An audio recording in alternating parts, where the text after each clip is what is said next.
I've often wondered, if you sneeze in front of an atheist, what do they say? I have no idea. God bless you. We use those words, or a variation of those words, quite a bit in our everyday language. Think about it.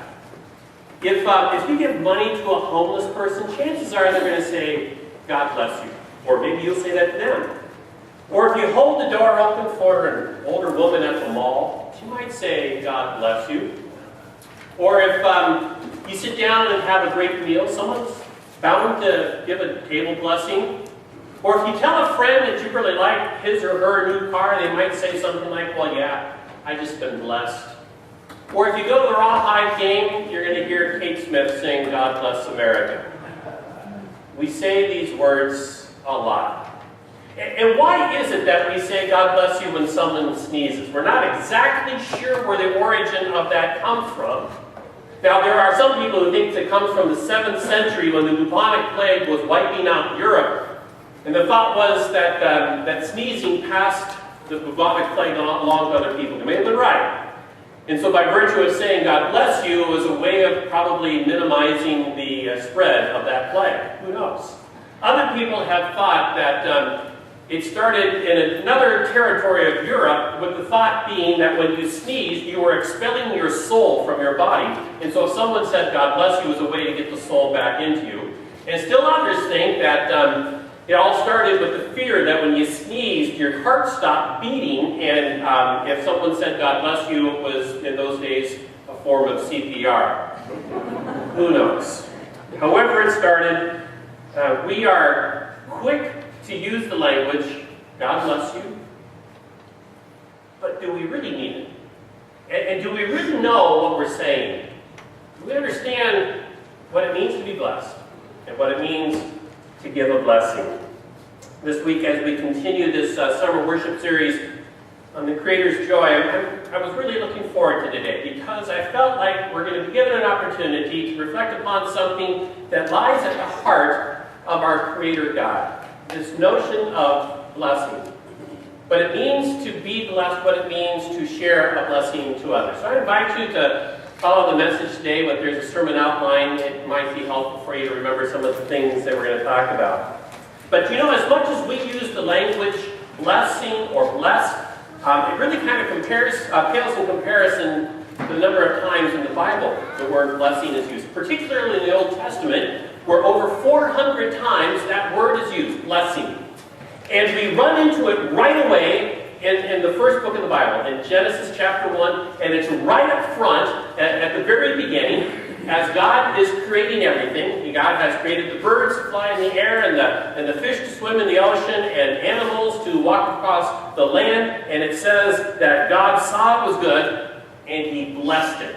And then God created human beings, and it says male and female He created them, and God blessed them. And then it comes to the 7th day, God decided to take a day off and to rest a little bit. It says, then God made the 7th day, and He blessed it. It seems to be in the nature of this Creator God of ours to bless things, which for me means that God is placing His stamp of approval on something. God is saying, this is good. I mean, this is really, really good. And so for me, a working definition of a blessing is to have the stamp of God's approval on something. It's to be a reflection of God's goodness and reflection of God's joy. That is what a blessing is. Now, we've got to keep on going in the book of Genesis, because a little bit later, in the 12th chapter of Genesis, we get introduced to a very ultimate stance of what blessing means for God. God chooses this guy. His name is Abraham. And why He chooses him, we don't know. There's nothing special about Abraham, but God has to choose somebody. He chooses this guy, Abraham, and He says to Abraham this, I'm going to make you a great nation. Wow, that's pretty powerful. And I'm going to bless you, and I'm going to make your name great. And you got to believe at this point, Abraham is just feeling so good about himself. I mean, because after all, he's thinking, God is going to make a great name and a great nation out of me. And I am blessed. It's great to be me. It probably sucks to be the rest of you, but for me, this is good news. But God's not done yet. God goes on and says to Abraham, I will bless you, I will make your name great, and you will be a blessing. All people on earth will be blessed through you. That changes things a little bit, doesn't it? Because it's not just about Abraham getting a blessing. That's not where it ends. For God to give Abraham a blessing, it needs to flow through him to other people. That a blessing is something that happens and then disperses. And Abraham, and you, and me, we become conduits of this blessing of God. Now, I want you to skip ahead a little bit farther along in the story. Abraham has a son, his name is Isaac. And Isaac has two sons. Their names are Esau and Jacob. Now, Isaac is an old guy. He can't see, he can't get out of bed, he's dependent upon others. And now it comes time for Isaac to give a blessing. I'm going to go back and say, remember Abraham. Abraham was told, your job is to bless all people. But here is where the story turns ugly in the book of Genesis. Because Isaac figures he only has a limited number of blessings to give. One in number. And he needs to give it to his eldest son, Esau. But the problem is that Jacob, son number 2, tricks Isaac and steals the blessing from Esau. And when Esau comes in and finds out that Jacob stole the blessing, he cries out with words that have been cried out by billions of people ever since. Don't you have a blessing for me? Give me a blessing also, Father. The notion of blessing the eldest son, which still goes on in many places in the world today, is a cultural phenomenon. But it is not the intention of God. So much of the story of Jacob and Esau is told about broken hearts and dysfunctional family systems. So much of those stories now have been repeated by countless generations ever since. But again, this is not what God had in mind. This is not God's intention. Do you have a blessing for me also, Father? Of course he does. He has plenty of blessings to give away. He just chooses not to. Do you know anyone who has ever yearned for a blessing, to be blessed, but never to receive it? Do you know anyone who's wanted to be told by somebody important in their life, maybe a teacher, or a mentor, or a boss, or a dad, told that they are good, that they have God's stamp of approval upon them, and that they're loved? You ask any teacher in our congregation if they know of such individual, and they will tell you right away they can spot those kids a mile away. First day of class, those teachers have those kids pegged. Because they're the kids that oftentimes seek attention, but inappropriately so. I mean, they do things to get a reaction from other people, and usually the reaction is a reprimand or somehow being scorned by their peers. But all these kids want is a blessing. And I was one of those kids. Now, please understand, my parents were great parents. I knew that they loved me, but I never heard them say when I was growing up, I'm proud of you, especially from my dad. Now, our family was your typical stoic, Northern European Lutheran family, where there wasn't a lot of emotional outpouring. And I don't fault my father, because I knew my grandfather, my father's dad, and he was even more stoic than my father. Now, my dad had far exceeded my grandfather in just about every area of life: education and employment and talent and having stuff. but I know that my grandfather never blessed my dad. So it wasn't like blessings were withheld in my family. It's just that they didn't know how to pass them along. I find that my experience is not unusual, and that a lot of people have experienced that, especially a lot of guys. And for the most part, a mother's love is kind of understood. Not for the most part, I know there are exceptions, but a father's blessing is oftentimes unspoken and deeply desired, deeply desired. And when it is given, when a dad blesses a child, perhaps a son, it becomes a pivotal moment in that person's life. Shane Hipps is a pastor, and he's also an author. And he tells about a time in his life when things were falling apart. His career wasn't going well, his family life wasn't going well. And he had the occasion to visit with his father.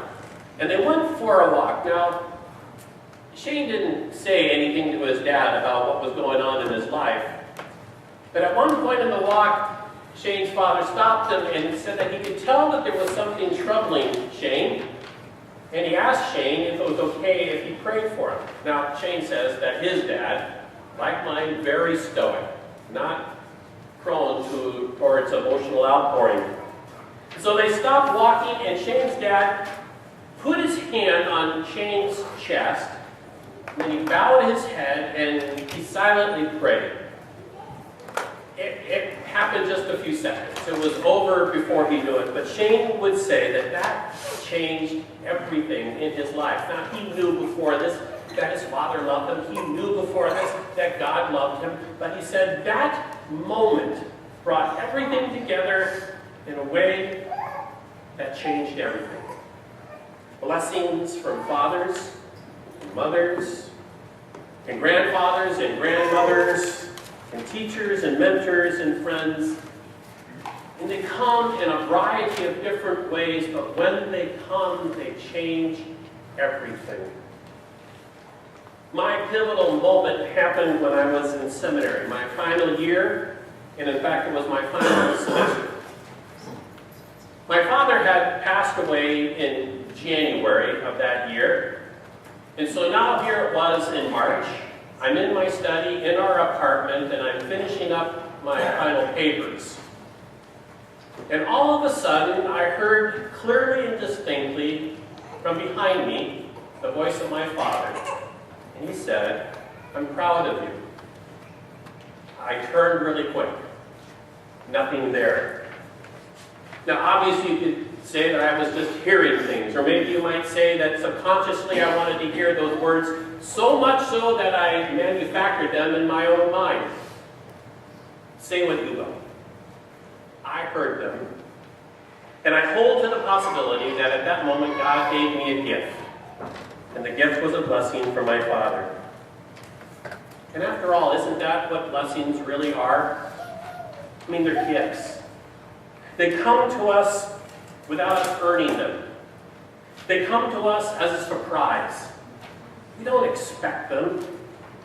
And it comes to people who never anticipate that these words and these moments can have such life-altering experiences. Jesus comes along, and he totally disregards Isaac's way of limiting blessings, and he pushes the envelope in the way that Abraham was instructed to bless.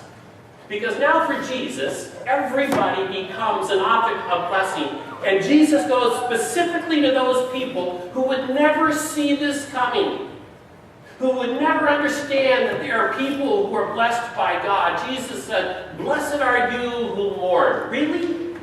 You mean when we mourn, we're blessed? We have God's stamp of approval upon us? I thought that only happened to happy people. And Jesus says, no. When you mourn, God's with you. He loves you. Your stamp of approval is upon you. God bless those who are poor. Really? Not the rich ones? No, those who are poor. God bless those who seek, not who find, but who seek for righteousness. God bless those who are persecuted and picked on. I mean, this changes everything, doesn't it?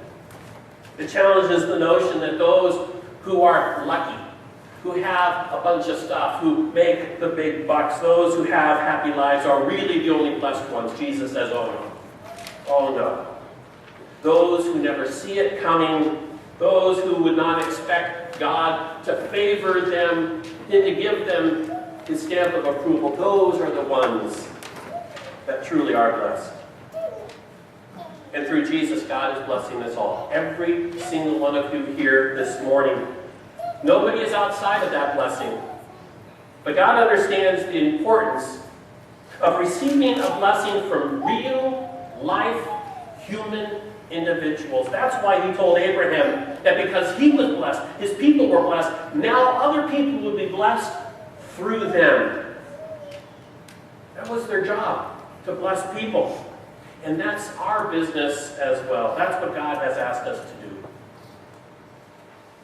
Some years ago, we were going to do an ecumenical worship service with Congregation of Benai David, the Jewish congregation just around the corner. And I got together with the rabbi to plan the service, and I thought it would be a good idea at the end of the service to finish with the, it's called the Aaronic blessing. You know that one that goes, Lord bless you and keep you, Lord make his face shine upon you. That's the blessing that is attributed to Aaron, the Aaronic blessing.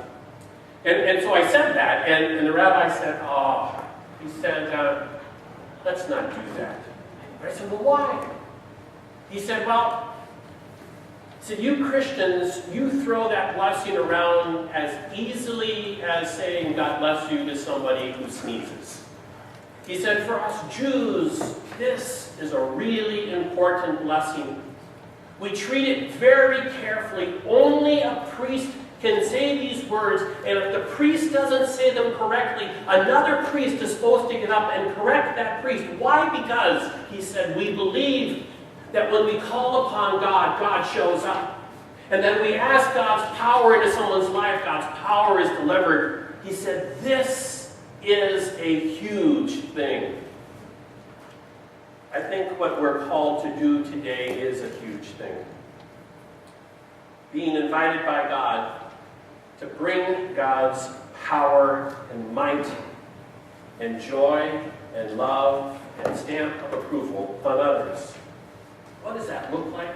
Well, truthfully, we could spend a whole other message talking about concrete realities, but there are three things that I think that this is what it looks like. The first thing is simply to offer a blessing. And for me, to offer a blessing is to do something for somebody else in a very tangible, visible, concrete way, to do something to express God's approval to somebody else. It's an act.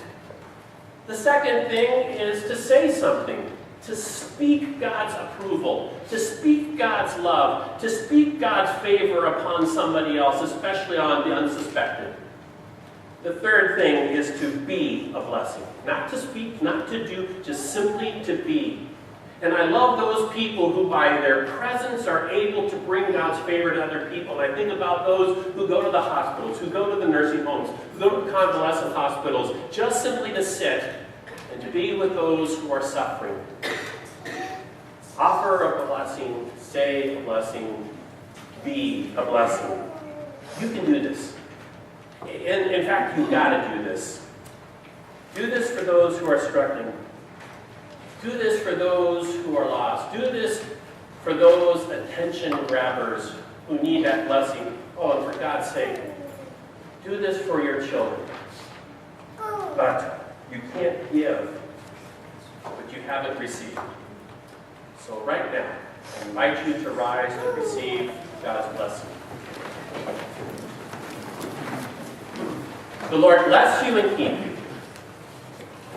The Lord make his face shine upon you and be gracious to you. The Lord look upon you with favor and give you peace. Amen. The peace of the Lord be with you always. Please share that peace as a blessing to others.